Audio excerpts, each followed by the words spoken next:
Salut. David, il est en train de finir de remplir le réservoir. On est en route. On se dirige vers une grande ville cette fois. La plus grande ville de l'Arménie en fait, sa capitale. Allez, c'est quelle la capitale de l'Arménie? Je te laisse 3 secondes pour répondre. 3, 2, 1. Et oui, c'est Yerevan. Donc on va vers Yerevan. Et voilà, on a trop envie aussi de découvrir cette ville.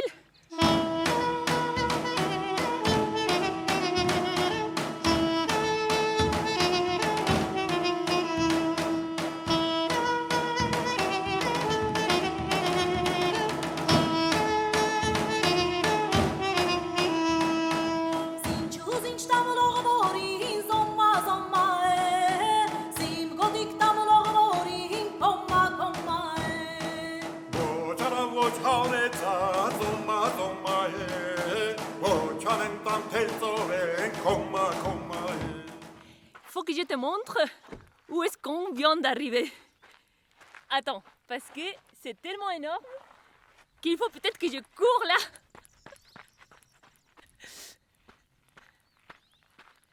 C'est un mur.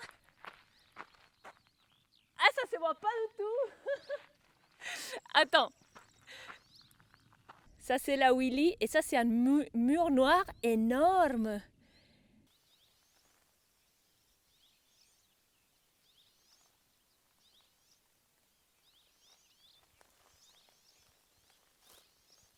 Tu vois là, David?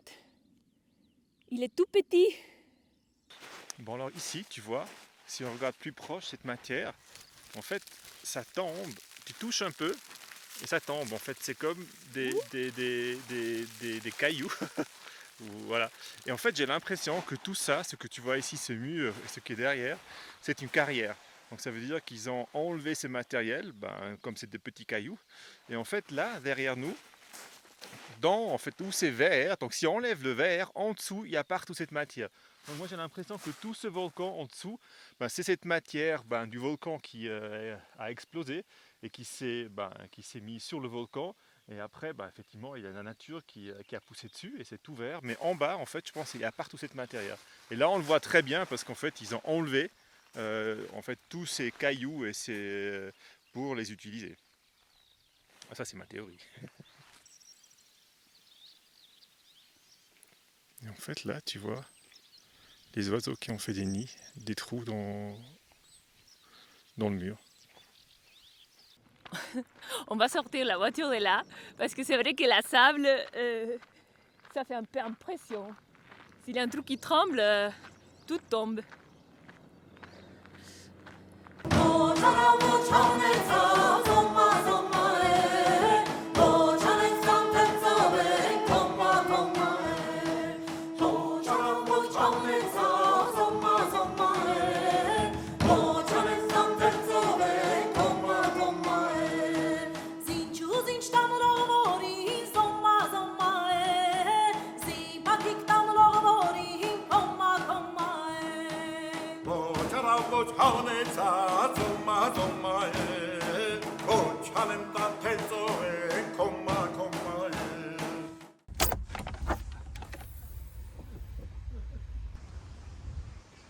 Salut, bonjour. On est arrivé à Yerevan et on a trouvé cette petite coin verte, même si on est juste à côté d'un parking, mais c'est cool. Et donc voilà, on va profiter de cette journée tellement belle. On ne sait pas combien ça va durer parce qu'on sait qu'ici la météo elle change très vite. Et voilà, on va te montrer Yerevan et nous on va aussi profiter, au-delà de découvrir cette ville, pour faire quelque chose qu'on doit faire administratif. Et en plus, il faut voir aussi si je peux résoudre un problème avec mon ordi parce que la batterie elle est morte. Et en plus, on a perdu un petit accessoire de micro. Donc on va voir si on peut résoudre ce petit problème et on va s'y connaître la ville. On a trop envie en fait, on va voir. En fait, on est garé juste à côté d'un parc qui s'appelle le Parc de la Victoire. Il y a pas mal de choses militaires par là. Mais ce que c'est impressionnant, c'est, tu vois là, cette statue, elle s'appelle la mère Arménie. Elle est assez grande quand même, elle est assez imposante. Et tu as l'air qu'elle est en train de surveiller toute la ville. Parce que tu as vu, on est en hauteur. Et là, il y a la ville.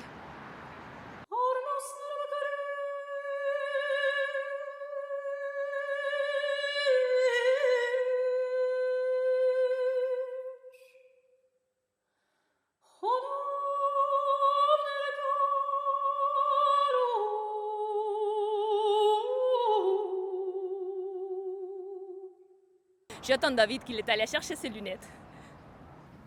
Il est là. Il m'a pas vu. David! Tu as pris tes lunettes? C'est la première fois dans le voyage où je sors les lunettes parce qu'il fait tellement soleil et chaud. Allez, on y va.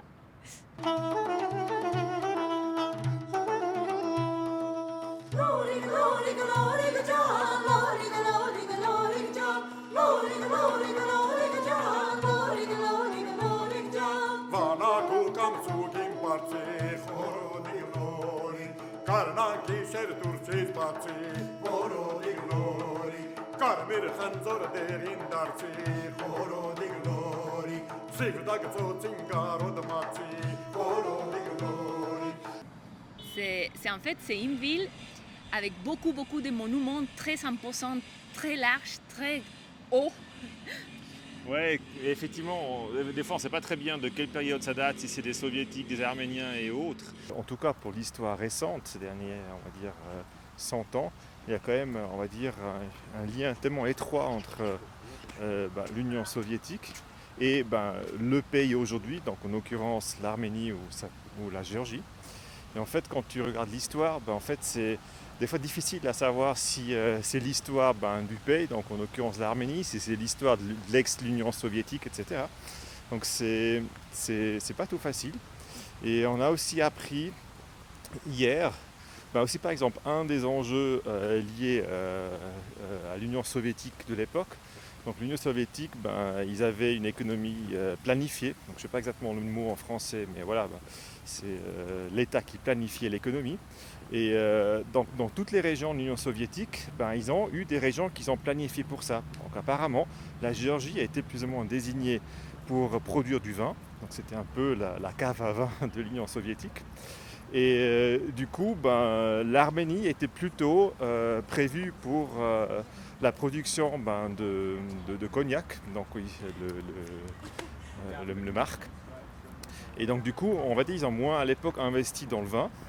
Et depuis qu'ils ont quitté, ou que l'Union soviétique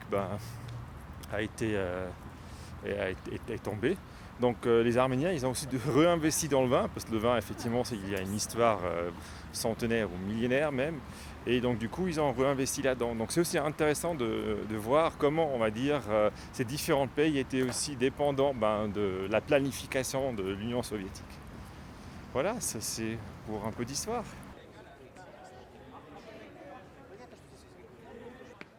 Bon, hier, on a fait ce parcours 3 fois et il y a 572 marches. 572! On a monté 3 fois, on a descendu 3 fois. Donc ici, là derrière nous, tu vois cette fameuse cascade de Erevan. En fait, c'est une cascade qui descend dans 300 mètres en bas et qui va vers la direction du centre-ville, qui est une sorte de cercle. Et apparemment, cette cascade, elle a été construite dans la période soviétique dans les années 70. Ça a pris beaucoup de temps et qu'elle a été interrompue lors du tremblement de terre terrible ici en Arménie en 88. Et petit à petit, ça a été repris et finalisé, je crois, un peu après. Et aujourd'hui, c'est un peu on va dire, un endroit qui réunit aussi pas mal d'œuvres artistiques. Et que c'est apparemment, on était un peu, tout le monde se pose ici et il y a des petites fêtes ou des festivals ou autres. J'ai reconnu un artiste ici. Botero. Tu connais Botero? Ah oui, Neus, tout de suite, il a reconnu. Mais moi, non, je ne connaissais pas. Ouais, il est un Colombien, Fernando Botero, il fait des trucs trop gros. Très marrant, on va te montrer, regarde. Regarde.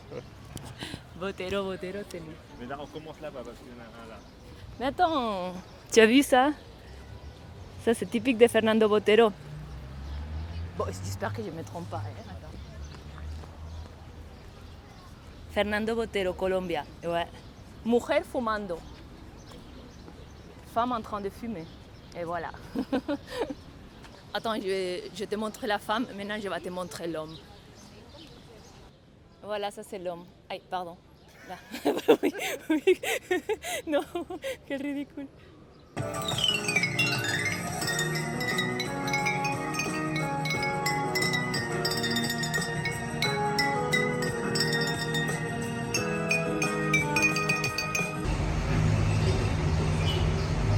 Bon, cette fois, je vais commander cette fameuse dolma, qui apparemment c'est assez typique de la cuisine arménienne.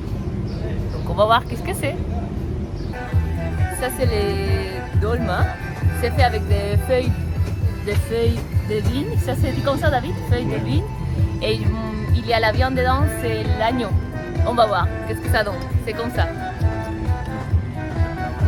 Tu te rappelles de quoi? Qu'est-ce que tu as commandé? Je crois que c'est du ochakouri, c'est du porc avec des patates et une sauce, je sais pas, ça a l'air bon. Tac, tac, tac.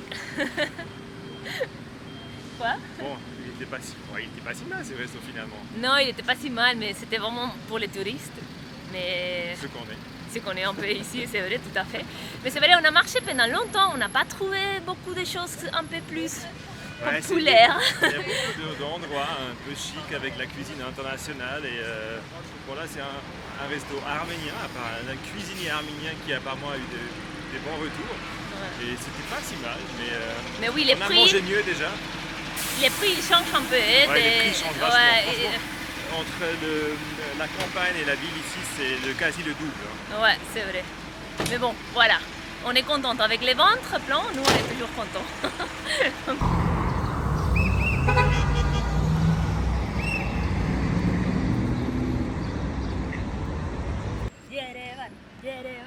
Alors Deus, ça s'est passé comment cette journée? On n'a pas trouvé les choses qu'on voulait en fait. On n'a pas trouvé l'accessoire de micro. Ça va être compliqué, je pense qu'il faut vraiment se le faire renvoyer d'ailleurs, de quelque part ailleurs. Et le pire c'est que je ne peux pas changer la batterie de mon Mac. Il veut me chercher 800 €. 800 €.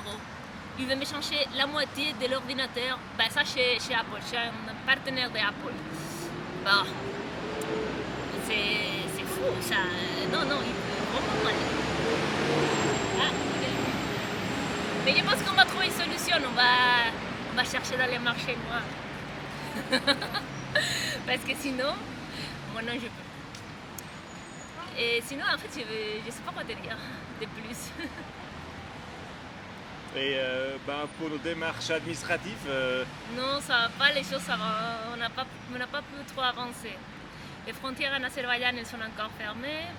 La visa avec la Russie, c'est encore compliqué. Mais... Donc comment on a été reçus à l'ambassade russe? Ils ne sont pas ouverts la porte. Mais bon, écoute, ouais, ça c'est pas un problème. On va se débrouiller autrement. On va trouver une solution à tout. Au micro, à la batterie de mon ordinateur, au visa, on va trouver une solution. En tout cas, ce qu'on peut faire, que je pense que ça serait pas une mauvaise idée, c'est aller chez le dentiste. Parce que maintenant qu'on est là, je pense que il faut voir si on trouve, non? Qu'est-ce que tu penses? Je pense que c'est bien de se faire nettoyer les dents une fois par année. Donc, on ne l'a pas fait à Genève parce que c'était hyper cher. On voulait la faire à Corfou, mais on a oublié. Donc peut-être c'est le moment de le faire ici à Yerevan. Je suis d'accord. Au moins on trouve un truc. On va voir si on va voir si on réussit avec ça. Et sinon, il fait chaud. Ah oui, et les températures? 28 degrés. Mais c'est fou parce que hier il pleuvait, et il faisait même froid la nuit. Et aujourd'hui c'est 28 degrés, donc tout va bien, tout va bien. On voit quelque chose? On voit quelque chose? Les tiennes, ils sont plus blanches que les miennes.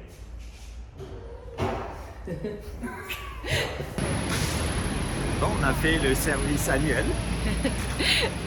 C'était pas si long, hein. Dans 1 heure, on a fait plus ou moins les deux. Oui, c'était vite. Et finalement, on a payé... Attends. 25 000 grammes par personne. C'est autour de 55 € francs.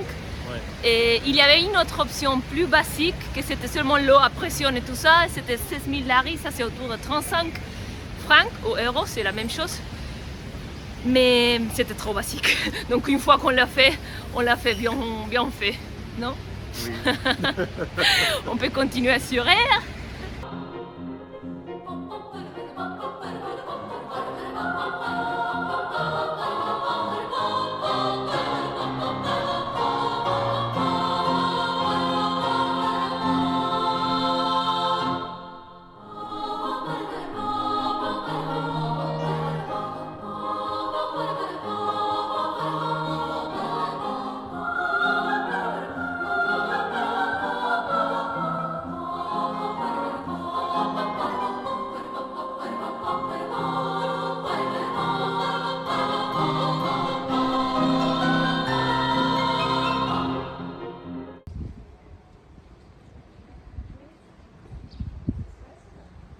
En fait, ce mémorial, il a été créé pour immortaliser la mémoire de tous les Arméniens qui ont subi ce génocide. C'était plus d'1,5 million. Ce génocide qui a fait le gouvernement turc. Je ne sais pas quel siècle c'était. Bon, quelle année, pardon. Tu sais quelle année c'était? C'était autour de 1915, un truc comme ça. Hein. Ouais. Le mémorial ici du génocide arménien, il est composé de 3 éléments.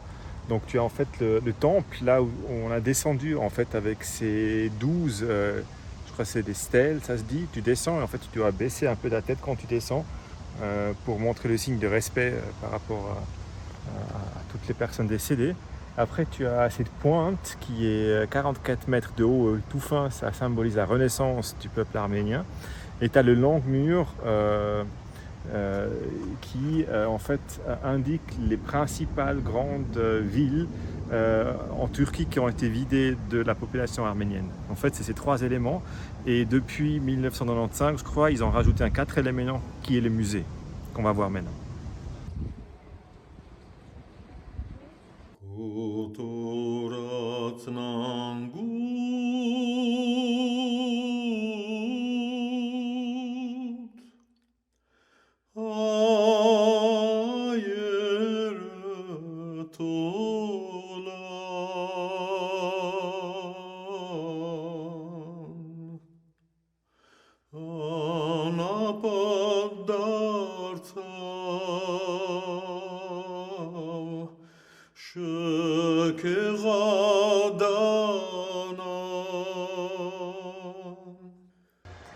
Bon, on vient de sortir du musée et c'est vrai que quand tu fais ce type de visite, il y a tout un peu qui bouge par là. Parce que ça te rappelle quand même jusqu'à quel point l'être humain il est capable de faire des barbaries, n'importe quoi. Ouais. Voilà, c'est un truc qui te laisse un peu sans voix. Et tu te rends compte aussi, chaque peuple qui est touché par un génocide, en fait, c'est un truc qui ne s'oublie pas. Mais là, on voit, ça fait plus de 100 ans que ça a eu lieu. Et c'est quand même encore très très présent dans ce peuple. C'est un truc qui s'oublie jamais et qui reste ancré dans la mémoire et dans le vécu, on va dire, de tout un peuple. En tout cas, c'est impressionnant et c'est vrai que ce génocide, il est présent en fait en Arménie, tu le sens en fait, qui fait partie de cette histoire encore aujourd'hui. Et voilà, dans ce musée, c'était le génocide arménien, évidemment. Et on sait que c'est pas le seul et que des histoires comme ça, il y en a partout. Et de toutes les religions, de toutes les cultures. Et voilà. Ça touche quand même. Hein. Et c'est vrai qu'il y a encore un autre truc par rapport à tout ça. J'avais dit, ça fait quand même plus de 100 ans que maintenant ce génocide a eu lieu. Et qu'il y a quand même encore plein de pays dans le monde entier qui ne reconnaissent pas ce génocide. J'ai juste regardé un peu, le premier pays qui avait reconnu ce génocide était, je crois, l'Uruguay. Je me rappelle bien, dans les années 60. Et la majorité des pays, notamment en Europe, ils ont reconnu ce génocide. C'était assez tard, hein, c'était dans les années 2000, je crois. Donc presque 100 ans après. Voilà, donc ça c'est aussi quelque chose qui a eu lieu, ce génocide qui a touché tout un peuple. Et la reconnaissance, en fait, elle se fait très tard ou pas encore. Et ça, c'est quand même aussi quelque chose qui fait réfléchir. Donc voilà, c'est ça en plus.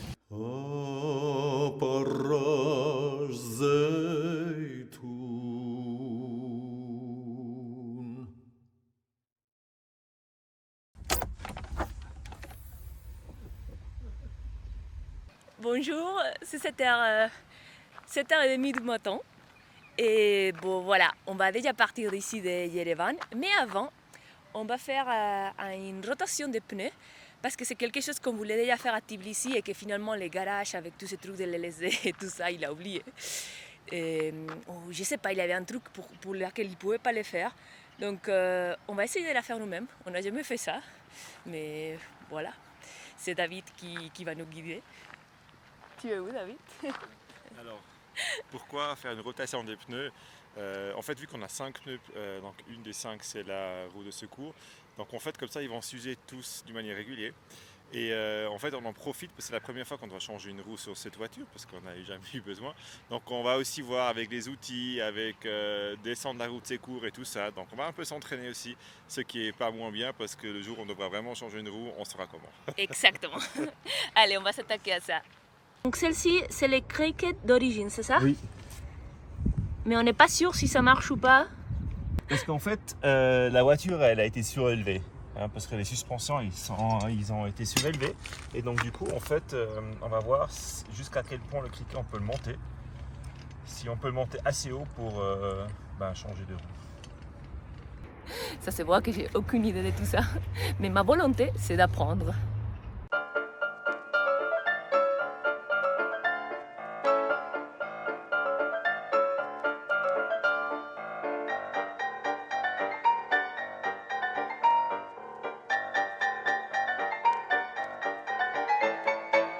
Il y a la police qui est venue pour voir s'ils pouvaient nous aider.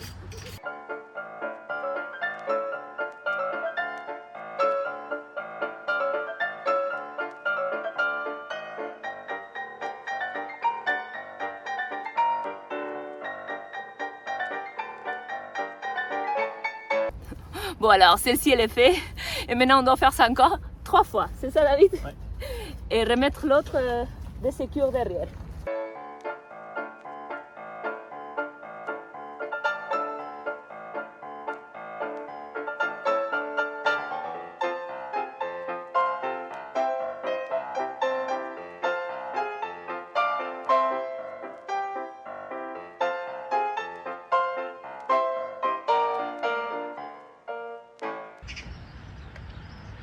David, tu es parti et tu m'as laissé ici en train de faire ce truc hyper ennuyant. C'est pas normal ça. Attends, je te remplace. C'est comme avec l'eau. Allez. C'est hyper ennuyant ce truc. Tiens, c'est pas la bonne outil ça. Non, c'est pas un outil. Et quand la voiture est de nouveau descendue, en fait on serre les roues. Et pour ça on a une clé dynamométrique qui nous donne la bonne indication combien il faut serrer les vis. Et donc du coup voilà. Bon, alors le cricket d'original ça marche. On a quelques cales en plus comme ça, on peut un peu varier avec la hauteur. Ça nous a pris une bonne heure. Roter toutes les pneus, descendre la roue de secours. Faut faire ça tous les 10 000 km, Néos. En tout cas, j'ai appris déjà comment le faire. Je ne sais pas si je vais pouvoir le faire toute seule, mais Si. comme assistante, ça va. Ouais, c'est un peu lourd, ils sont un peu lourds les pneus, mais Ouais. non, on a bien réussi. Trop bien. Allez, on se prépare alors. Ouais. Et on part. Et alors, on reprend la route, on va vers le sud, on continue vers le sud de l'Arménie. C'est la fin de notre séjour ici à Erevan. Et donc on te dit à la semaine prochaine. Mais cette fois où David? Dans la nature. Je ne sais pas si ça s'entend. Attention les microphones. Dans la nature. Ciao, ciao, ciao.